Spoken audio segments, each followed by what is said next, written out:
B503, Article 5 of the Constitution, the Convention of States. It has made it through the Senate, even though one of you voted against it, and it did not make it to the floor. Now, anyone that understands the whole process of the Convention of States knows that it technically cannot be a runaway change in the Constitution, because each proposed amendment has to come back to be ratified by 3/4 of the states. So you all voted against it. Can you each tell me why? And when it comes up next year, will you vote for it then? Don, you start. Yeah, just pulling that up to see some of the votes on it. So so this is South Dakota applying to the United States Congress for a Convention of States, and it was under 3 areas: imposing fiscal restraints, limiting the power of federal government, and limiting terms of office. And so I maybe all of us have opposed the Convention of States, and that's a interesting issue, because there tends to be people on both sides of that. I mean, some of my best friends are supportive of that. I'm not supportive of it. And the reason I'm not supportive of it, I did speak on the floor on that, so my comments are recorded there. But in general, my concern is that this can be run away. And what I mean by that is the governor of California, Governor Newsom, has proposed I believe, 26th Amendment. And that's to restrict some of the rights of firearms. He doesn't want to completely take away the Second Amendment, but he wants to put further restrictions on firearms. Additionally, President Biden proposed adding an amendment that would do some equality things that helped other groups. And so I'm concerned that some of us who would like some of these things, I would like to limit terms of office, federal government restraints, and limit the fiscal restraints. I love all those ideas.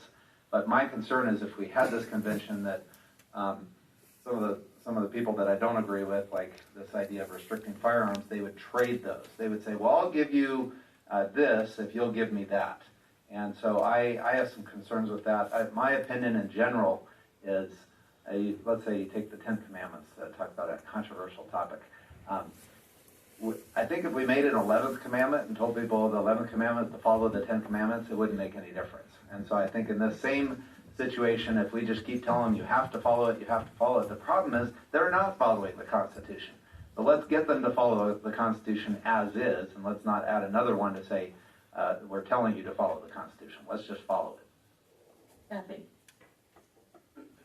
Yes, I have to agree with that. I think we should follow our Constitution we have now. I've taken, I think, 3 or 4 Constitution classes that if you understand the history of our Constitution, how we got our Constitution, it was a runaway Constitution during that time, back in the 1800s. And that's what fears me. People say, well, good people like you could be on that committee to help that. I'm going, there's so much pressure, there's so much, you don't understand what kind of goes on in those kind of things like that. So I don't want to take a chance with our Constitution. I won't go for changing our Constitution. I think we need to follow what we have and enforce what we have. We're not enforcing anything. It's hanging on by a string. We're not enforcing the Constitution we have. Who says we're going to even follow it if we change it? I do like the rules they want to put in there. Everyone agrees with those, but I think we need to be very, very careful when we mess with our Constitution. Mary? So this is an easy one for me. I will never support a Convention of States. Don't care if nobody votes for me, because I truly believe that we will lose our Constitution if we open it up. And I have fought this for over 10 years. I have spoken on the floor against it. I believe in our Second Amendment rights. I think we'll lose them if we open up our Constitution.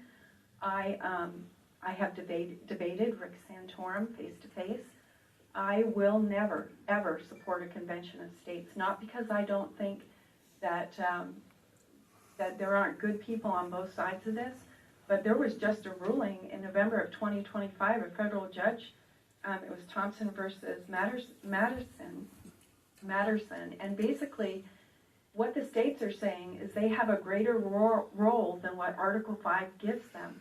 And even the congressional investigation into this said that when you come up with these different amendments, these can be suggestions, but those are going to be decided by Congress. It is, and you can shake your head all day long with me. And like I said, I don't care if I lose every vote in every election. I will defend the Constitution. As a retired Air Force officer, I believe that is my role. And if you look at what the court just said in 2025, and if you look at what what Congress is saying, I believe that if you open the Constitution, we will lose the rights that we have right now, and it will be a runaway. So I am a hard no on this all day long. And like I said, I feel so passionately about this. I will stand on the floor and I will fight for our Constitution, but I will not open it up. Thank you.